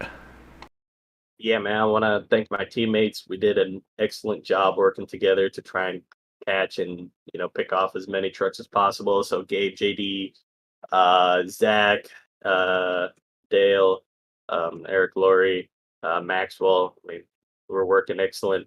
I want to thank you for putting on the broadcast. It's always a lot of fun rewatching these back and seeing your guys' reactions, see what you guys think, your take of maybe incidents or the racing, etc.